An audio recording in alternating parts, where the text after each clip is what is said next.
참 우리에게 있는 시간이 그 마디마디로 나누어져 있는 것이 얼마나 큰 은혜인지 모릅니다. 우리 시간이라는 큰 단위가 1년이라는 큰 마디로 나누어져 있습니다. 만약에 시간이 그 마디로 나눠져 있지 않고 통으로 되어 있다고 하면 굉장히 지루하기도 하고 또한 굉장히 힘들 수도 있을 것 같아요. 그런데 시간이라는 단위가 1년 단위로 나누어져 있습니다. 그래서 우리가 해마다 새해마다 새로운 다짐을 할 수가 있지요. 그러나 물론 그 새해 다짐이 오래 가지 않는다는 것은 마치 중력의 법칙과 같이 너무나 정확합니다. 며칠 몇 주 가지 않아서 새해 다짐이 금방 또 흐릿하게 되지요. 그러나 또 시간의 단위라는 것이 월별로 또 나눠져 있습니다. 월별로. 그래서 또 새로운 달이 시작되면 또 새로운 다짐을 할 수가 있습니다. 시간이라고 하는 단어의 그 헬라어 단어가 크로노스와 카이로스라고 있는데요, 크로노스는 일상적으로 흘러가는 시간을 말합니다. 반면에 카이로스는 특별하고 의미 있는, 하나님께서 특별하게 역사하는 시간을 말합니다. 그러니까 크로노스는 2025년을 새해를 맞이하고 오늘 1월 2일이 된 것이 지금 시간이 5시 26분을 지나가는 이 시간이 크로노스의 시간입니다. 그런데 카이로스의 시간은 오늘 마음의 결단에서 큰 기도 제목과 또 다짐을 가지고 이 자리에 나와서 찬양을 드리고 말씀을 듣는 가운데 하나님을 깊이 만나고 또 내 마음속에 강한 도전을 또 하고 하나님 앞에 결단하는 그 자리가 카이로스의 시간이 되는 것입니다. 우리가 크로노스의 2025년을 맞이했지만 카이로스의 시간을 이 시간 보내시기를 간절히 소망합니다. 하나님 깊이 만나시기를 소망합니다. 우리가 크로노스의 2025년을 지나가는데 우리에게 필요한 것은 바로 은혜입니다. 왜냐하면 이 2025년도도 우리에게 보장되어 있는 시간이 아니기 때문입니다. 우리에게 당연히 주어진 것이 아니기 때문입니다. 이 2025년은 우리에게 은혜로 주어진 것이지 당연히 주어진 것이 아닙니다. 그렇기 때문에 우리가 올 한 해를 살아갈 때 필요한 것은 바로 은혜입니다. 그래서 우리가 이 신년을 은혜로 뿌리 내리기를 다짐하며 새벽을 깨우면서 그 은혜가 월요일에는 가정에, 그리고 월요일에는 개인에게, 화요일에는 가정에, 그리고 수요일날 우리가 송구영신 예배를 보내고, 그리고 오늘은 그 은혜가 우리 교회 공동체에 뿌리 내리기를 소망하는 자리에 우리가 와 있습니다. 하나님께서 예비하신 그 은혜가 우리 공동체에 풍성히 임하기를 간절히 소망합니다. 이 복을 누리기 위해서 우리가 불러야 하는 노래가 있습니다. 그 노래는 바로 시편인데요, 아마 발견하신 분 계시겠지만 이번 특세 기간 중에 목사님들이 어떤 본문을 가지고 말씀을 전하고 계시죠? 많이 발견하셨네요. 맞습니다.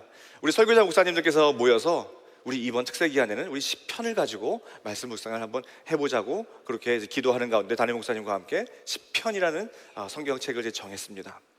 자, 시편은 영어로 하면 뭐죠? 야, 어떻게 잘 알아세요? Psalm입니다. Psalm. 근데 P와 L이 묵음이 되죠. P와 L이 묵음이 되면서 Psalm 이렇게 되는 것입니다. Psalm. 자, 시편은 삶입니다. 삶. 시편은 삶. 자, 시편은 삶입니다. 삶. 우리의 삶을 잘 보여주고 있습니다. 이 시편 안에 우리 인간의 모든 감정과 인간의 모든 인생의 모든 상황들이 이 시편의 삶, 이 삶에 다 담겨 있습니다.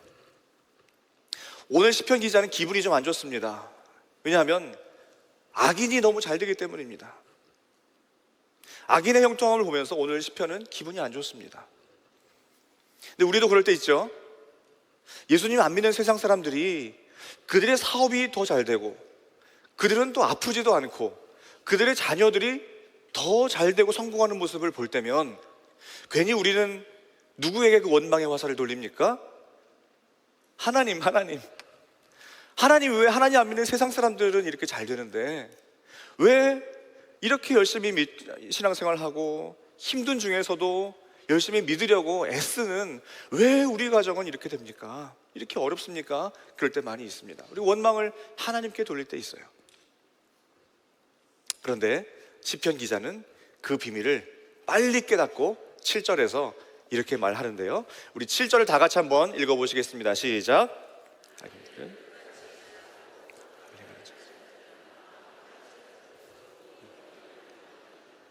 아멘. 악인들은 번성하는 것 같이 보이지만 풀이에요, 풀. 풀같이 자라고 또 풀같이 말라버립니다. 악인이 아무리 흥황하는 것 같이 보여도 그들은 풀이에요, 풀. 악인이 풀이라면 의인은 나무입니다. 악인은 풀같이 번성하는 것 같이 보이지만 풀같이 마르지만 의인은 나무입니다. 그것이 12절에 보시면요, 우리 12절도 다 같이 한번 읽어보시겠습니다. 시작. 의인은 종려나무같이 번성하며 레바논의 백향목같이 성장하리로다. 아멘. 악인은 풀이지만 의인은 나무예요. 그런데 어떤 나무입니까? 종려나무와 레바논의 백향목 같은 나무입니다. 종려나무는 번성, 생명력, 기쁨을 상징합니다. 이스라엘 백성들이 광야 생활할 때에 그들이 이제 엘림이라는 곳에 장막을 칩니다. 그 엘림에 가니까 거기에는 샘 12이 있고 종려나무가 70그루가 있었다라고 이야기합니다. 오아시스였습니다. 샘 곁에 종려나무가 70그루나 있었습니다. 이 이스라엘 백성들의 광야 생활 중에 종려나무는 쉼, 안식, 회복을 주었던 그러한 나무였습니다. 예수님께서도 예루살렘에 입성하실 때에 수많은 무리들이 종려나무 가지를 흔들면서 호산나 다윗의 자손이여 하고 찬송을 했죠. 종려나무는 회복과 기쁨, 찬양을 의미합니다. 레바논의 백향목은 강건함, 견고함을 상징합니다.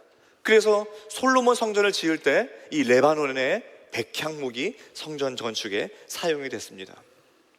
즉 의인, 하나님의 자녀는 이와 같이 종려나무처럼 번성하고 레바논의 백향목처럼 성장한다라고 말씀하고 있습니다. 하나님 모르는 사람들이 사업이 더 잘 되는 것 같고 그들은 아프지도 않는 것 같고 그들의 자녀가 더 잘 되는 것 같지만 그들은 풀이요, 하나님의 자녀는 백향목과 종려나무입니다. 백향목처럼 성장하고 종려나무처럼 든든히 서 있는 그 두 나무가 올 2025년에 우리 성도님들 가정에 든든히 서 있기를 간절히 소망합니다. 이렇게 의인이 종려나무처럼 번성하고 레바논의 백향목처럼 성장하는 그 이유가 있습니다. 그 이유가 바로 오늘 전하고자 하는 말씀의 핵심 말씀입니다. 우리 13절입니다. 우리 13절 다 같이 읽어보시겠습니다. 시작. 이는 여호와의 집에 심겼으며 우리 하나님의 뜻 안에서 번성하리로다. 아멘.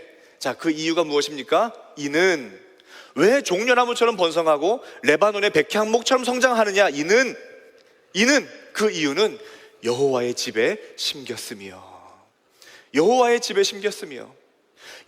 집에 심겨 있기 때문에 종려나무처럼 번성하고 레바논의 백향목처럼 성장하는 것입니다.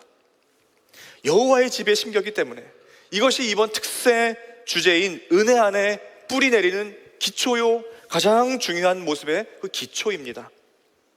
나무가 땅에 심기우듯이 종려나무와 그 백향목이 하나님의 집에 심긴 겁니다. 의인이 이와 같이 하나님의 집에 심겼기 때문에 하나님의 뜰 안에서 번성하고 악인은 풀같이 마르고 없어지지만 의인은 하나님의 뜰 안에서 번성할 수 있는 것입니다. 여기서 여호와의 집에 심겼다, 그 심겼다라는 그 단어의 뜻은 심다, 뿌리 내리다라는 뜻을 가지고 있습니다. 심다, 뿌리 내리다. 이 뜻은 어떤 그 의도적이고 안정적인 정착을 말할 때 사용되고 있습니다.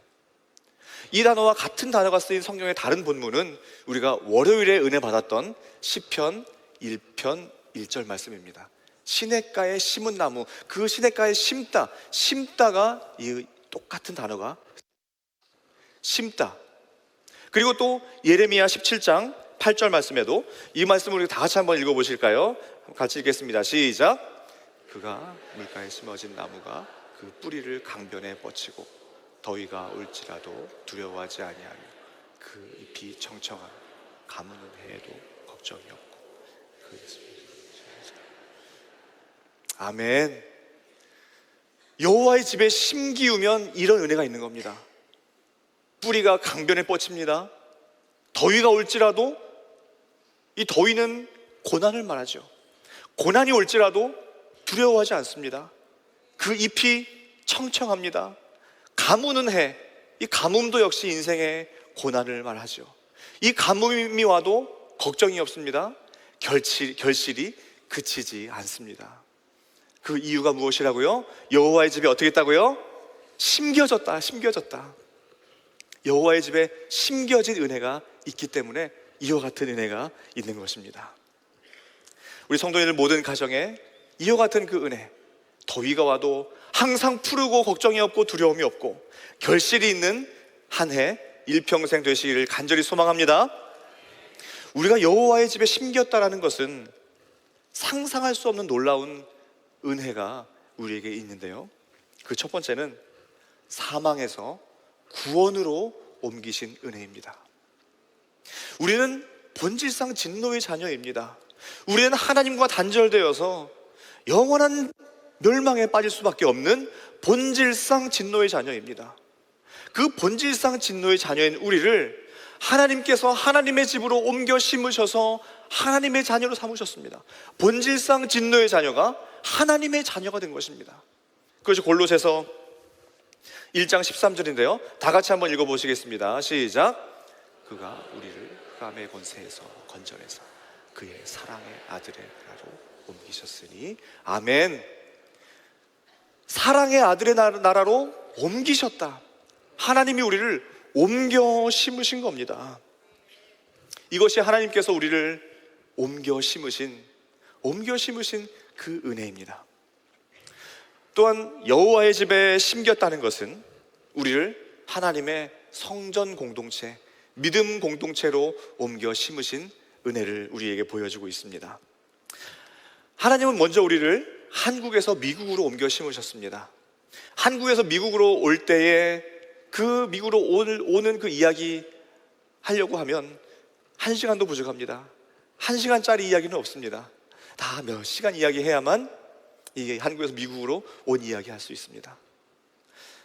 저도 이제 미국으로 오려고 결심을 하고 3년 된 그 신혼살림을 다 정리하고 또 미국 갈 준비를 하는데 이 그저 막막합니다.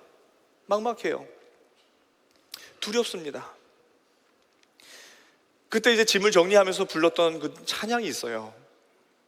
주님은 산 같아서 여전히 그 자리에 계셔 눈을 들면 보이리라 날 위한 그 사랑.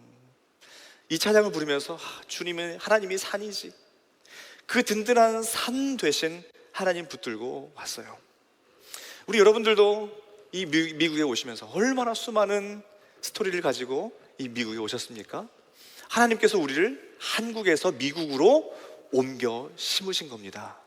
이 미국 버지니아라는 곳에 하나님께서 옮겨 심으셨습니다. 자, 그리고 또 옮겨 심으신 곳이 바로 이 교회, 믿음의 공동체에 하나님께서 옮겨 심으신 겁니다. 하나님은 우리에게 너무나 소중한 교회 공동체를 우리에게 허락해 주셨습니다. 이 너무나 아름다운 믿음의 공동체가 우리에게 있습니다. 믿음의 공동체인 이 교회는 아까 그 두 나무처럼 힘겹고 어려움이 무거운 짐 지고 가는 이 이민 생활 중에 오아시스와 쉼터를 제공하는 것이 이 믿음의 공동체, 종려나무의 엘림과 같은 믿음의 공동체입니다. 또한 레바논의 백향목같이 견고한 성전 되어서 하나님이 우리와 함께 성전을 지어가고 계십니다. 하나님은 우리를 이 아름답고 든든한 성전 믿음의 공동체에 우리를 또 심어주셨습니다. 저는 이 교회에 사역자로 왔지만 교회에 있는 많은 그 좋은 그 훈련 프로그램 또 많은 특강들에 개인적으로 많이 훈련자로 참여하기로 하기를 애써 왔습니다. 저희 아내가 이제 임신을 했을 때 제가 임산부 교실을 들어갔습니다. 4주간의 임산부 교실을 들어가서 공부를 하고, 또한 부부 캠프를 가고, 또한 전도폭발 지도자 임상훈련이 우리 교회에서 열릴 때 또한 학생으로 등록해서 수료를 하고, 아버지 학교, 파더와이즈, 각종 상담 훈련 등을 들으면서 참 많은 은혜와 유익을 얻었습니다.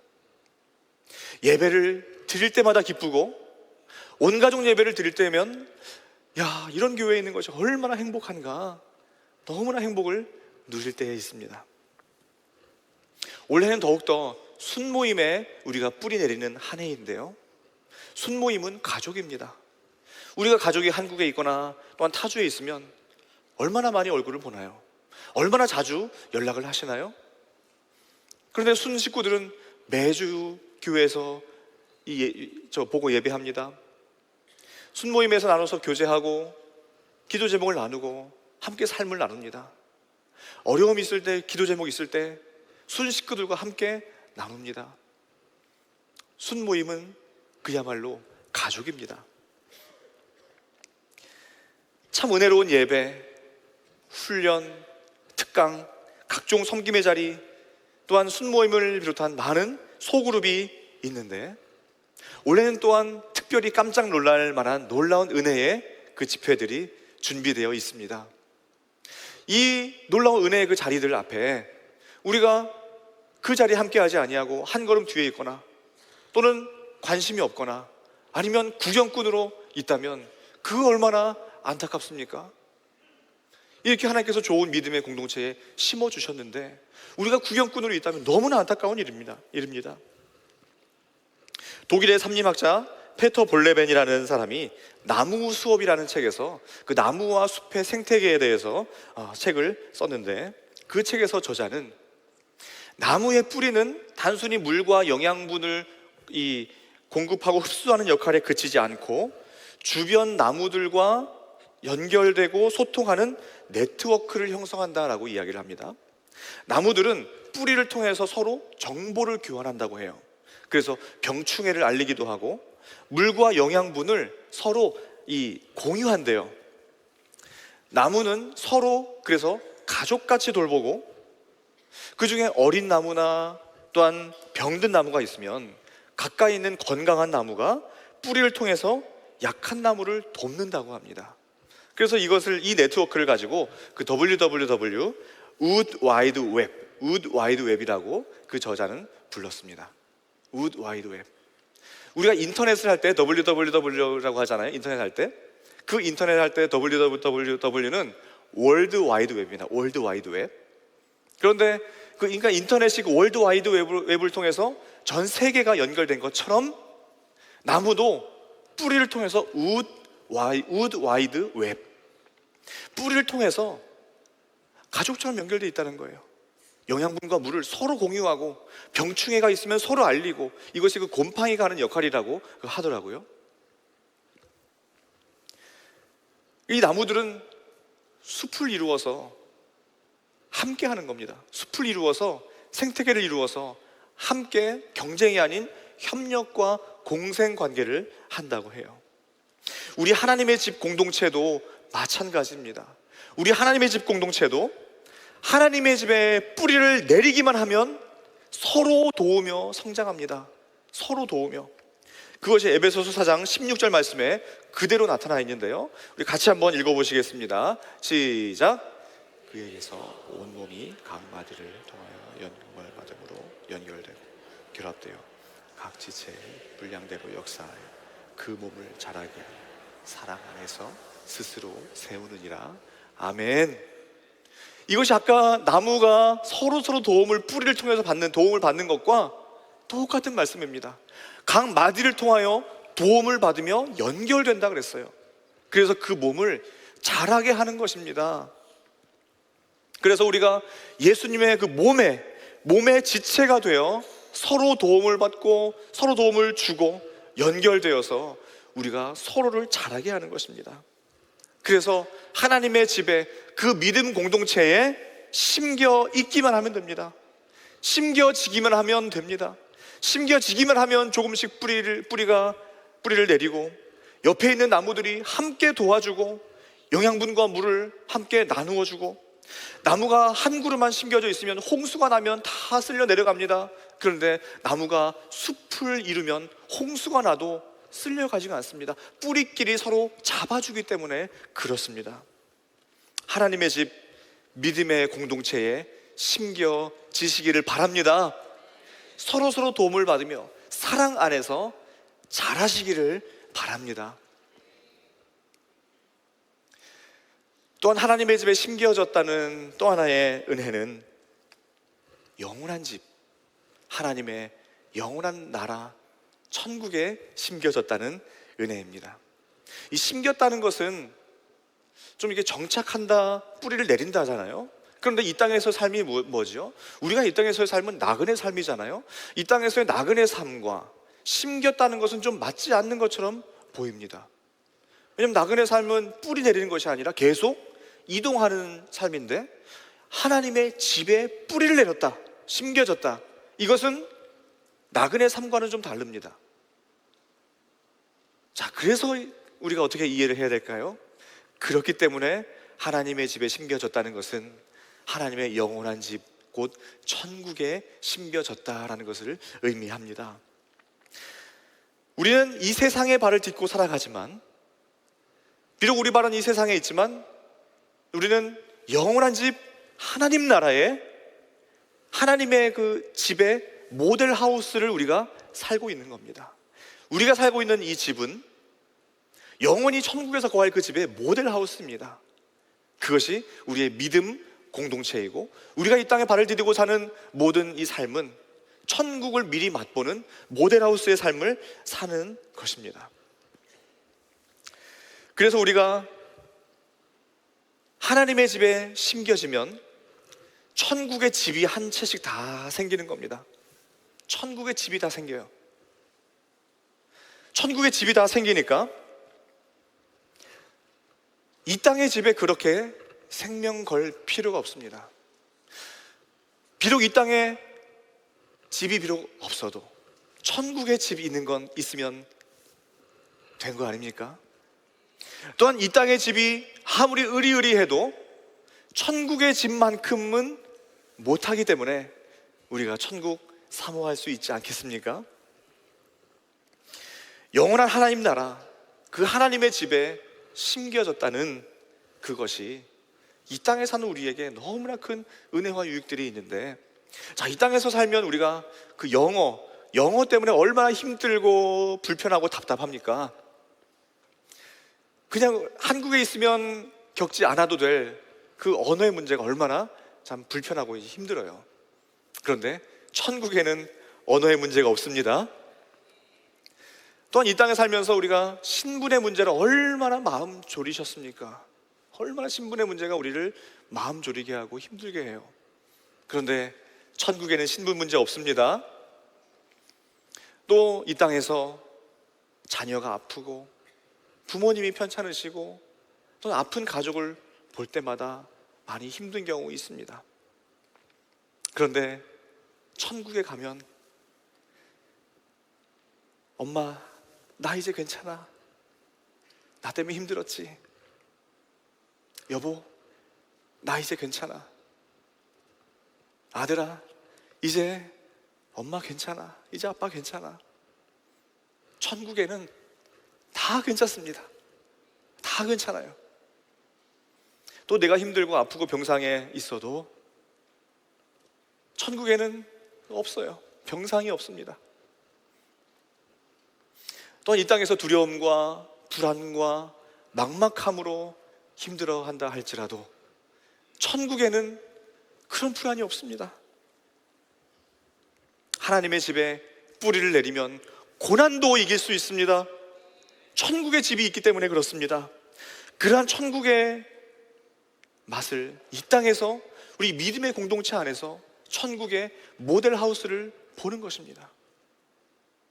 이 자리에 그 생을 마감하고자 결단하고, 그리고 인생을 끝내기로 삶을 포기하고 생을 마감하기로 결단하고 특세까지만 참석하고자 이 특세에 참석하고 계신 한 분이 저 뒷자리에 앉아 계십니다. 하나님의 음성으로 들으시기를 바랍니다. 일어나셔야 됩니다. 천국 소망 가지고 이 땅에서 살아야 합니다. 이 땅에서 천국의 모델하우스를 봐야 천국에서 어색하지 않습니다. 하나님의 음성을 듣고 마귀의 속삭임에 왜 넘어갑니까? 마귀의 전략을 알고도 왜 속아 넘어갑니까? 일어나야죠. 회복해야죠. 살아야죠. 그 외에도 삶의 무거운 짐을 가지고 걸어나가는 우리 성도님들, 내 삶이 왜 이렇게 힘드냐고, 내 삶이 이렇게 힘든데 교회는 무슨 교회냐고, 내 삶의 짐이 이렇게 무거운데 무슨 훈련이고 무슨 순모임이냐고 할 수가 있습니다. 그런데 하나님은 그 하나님의 집에 무한한 양분을 준비해 놓으셨습니다. 무한한 양분과 그 수분이 풍성한 그 하나님의 집에, 거기에 심겨지기만 하면 은혜가 있습니다. 거기에 심겨지기만 하면 양분이 공급됩니다. 거기에 심겨지기만 하면 시들지 않습니다. 하나님께서 때와 때를 따라 햇볕과 비를 주십니다. 시든 것 같이 보여도 살아날 수 있습니다. 우리가 화초에 이 꽃을 심어 놓으면 물 며칠 안 주면 시들죠. 그러나 잘 가꾸고 물 계속 주면 이 화초가 살아나요. 심겨지기만 하면 살아납니다. 하나님께서 무한한 양분과 수분을 준비해 놓으신 이 믿음 공동체에 심겨지기만 하면 은혜가 있습니다. 고난이 왜 이렇게 많냐고요? 왜 이렇게 삶이 힘드냐고요? 삶의 짐이 왜 이렇게 무겁냐고요? 믿음의 공동체에 한번 심겨져 보시기를 바랍니다. 심겨져 있기만 하면 됩니다. 하나님의 집에 뿌리 내릴 때 하나님의 뜰 안에서 번성할 수 있습니다. 그것이 바로 14절 말씀입니다. 우리 14절 말씀 다 같이 읽어보시겠습니다. 시작. 그는 늙어도 진액이 풍족하고 빛이 천정하네. 아멘. 하나님의 집에 심겨있기만 하면 나이가 들어도 여전히 결실하며 진액이 풍족하다. 여기서 진액이 풍족하다는 것은 기름진 상태, 풍요로운 상태를 말하고 있습니다. 또 청청하다는 것은 푸르다, 활력이 넘치다라는 의미입니다. 나이가 들어도 세월이 가도 열매 맺고 풍요롭고 활력이 넘치는 영적 청년으로 서시기를 간절히 바랍니다. 하나님은 우리를 은혜에 뿌리 내리게 하셨습니다. 하나님은 우리를 우리 공로나 행위에 뿌리 내리지 않게 하셨습니다. 만약에 우리가 행위나 공로 때문에 우리가 살아간다면, 우리가 안 그래도 힘든 이 이민생활 어떻게 살아갑니까? 무엇을 해야지만 은혜를 주신다면 안 그래도 힘든데 어떻게 살아갑니까? 그런데 하나님은 우리를 행위와 공로에 뿌리 내리지 아니하시고 은혜에 우리를 심으셨습니다. 은혜에 뿌리 내리면 됩니다. 우리가 뭘 해서 받는 것이 아닙니다. 하나님이 주권적으로 주시는 은혜가 우리에게 있습니다. 은혜에 뿌리 내리기만 하면 됩니다. 내가 열심히 해서 올 2025년도 살아가는 것이 아닙니다. 내가 뭘 열심히 해서, 내가 뭘 잘 준비해서, 내가 계획을 잘 세워서 올 한 해 살아갈 수가 없습니다. 우리가 국제 정세를 압니까? 전쟁을 막을 수가 있습니까? 정부의 정책을 우리가 미리 알고 준비할 수가 있겠습니까?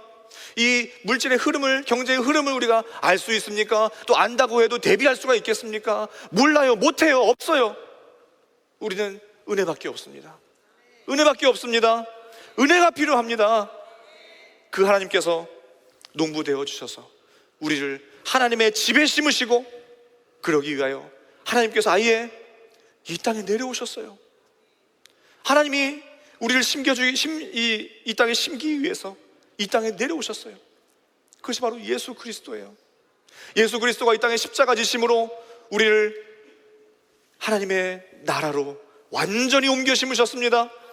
그리고 포도나무가 되어주셔서 붙어있기만 해라, 붙어있기만 하면 산다, 붙어있기만 하면 양분 공급 받는다, 이렇게 말씀하시는 겁니다. 이제는 그 믿음의 공동체에 뿌리 내리셔서 하나님으로부터 영양분을 풍성하게 공급 받으시기를 간절히 바랍니다. 이제 우리가 그 믿음의 공동체에 뿌리 내리기 위한 실천 사항을 한번 보겠습니다. 우선 먼저 요한복음 15장 먼저 한번 다 같이 한번 읽어보실까요? 요한복음 15장 5절입니다. 시작. 나는 포도나무요 너희는 가지라. 그가 내 안에 내가 그 안에 거하노라. 사람이 열매를 많이 맺나니 나를 떠나서는 너희가 아무것도 할 수 없음이라. 아멘. 우리가 예수님께 붙어 있어야 합니다. 자, 그래서 우리가 이제 믿음의 공동체에 뿌리 내리기 위한 실천 사항을 말씀드리겠습니다. 첫째는 예배에 뿌리 내리는 것입니다. 두 번째는 말씀에 뿌리 내리시기를 바랍니다. 그리고 기도에 뿌리 내리는 겁니다. 그리고 훈련 프로그램에 뿌리 내려보세요. 그리고 소그룹에 뿌리 내려보시고 봉사의 자리에 뿌리 내려보세요. 그리고 일터에서 믿음의 뿌리를 내려서 믿음의 삶을 한번 살아보세요. 이와 같은 실천 사항을 한번 올해 해보는 겁니다. 나무마다 생장점이라고 있습니다. 생장점. 이 생장점은 뿌리 끝이나 줄기 끝에 있어서 나무를 성장하게 하는 그 세포입니다. 이 생장점이 나무를 자라게 하는데요, 바로 아까 그와 같은 예배, 말씀과 기도, 봉사, 훈련, 순모임, 이 모든 것들에 참여할 때에 그때 이제 생장점이 터지는 겁니다. 생장점이 터질 때 성장하는 거예요. 가만히만 있으면 또 약간 어렵습니다. 뿌리 내리고 가만히만 있으면 좀 어려운데, 이렇게 예배, 말씀과 기도, 봉사, 소그룹, 훈련, 여기에 참여할 때마다 그 뿌리 끝에 있는 생장점이 터지는 겁니다. 생장점이 터져서 성장하게 하세요. 이제 믿음의 공동체에 심겨졌으니 예배 자리에 은혜 받으시기를 바랍니다. 말씀과 기도 경험하시기를 바랍니다. 훈련 한 가지씩 꼭 받아보시기를 바랍니다. 순모임 꼭 한번 참여해 보세요. 그럴 때 내 생장점이 터지고 성장하고 자랍니다. 그 생장점이 터져서 종려나무가 점점 번성하고 성장하듯이, 레바논의 백향목이 점점 성장하듯이 이 두 나무가 여러분들의 삶에 든든히 서 있어서 어떤 고난에도 마르지 않고, 그리고 또한 백향목처럼 주 안에서 함께 성전되어 가시는 올 한 해 되시기를 바랍니다. 여기 이렇게 수많은 나무들이 있습니다. 이 수많은 나무들이 숲입니다. 숲. 한번 둘러보세요. 우리 믿음의 동료들이 숲을 이루고 있습니다. 그래서 혼자가 아니란 말입니다. 홍수가 와도 쓸려 내려가지 않습니다. 우리가 이 숲을 이루고 있습니다. 함께 믿음의 숲을 이루어 가시고 함께 성장하시고, 그래서 여호와 집에 심겨 있으시기를 바랍니다. 이제는 마르지 않습니다. 이제는 넘어지지 않습니다. 여호와의 집에 심겼기 때문입니다.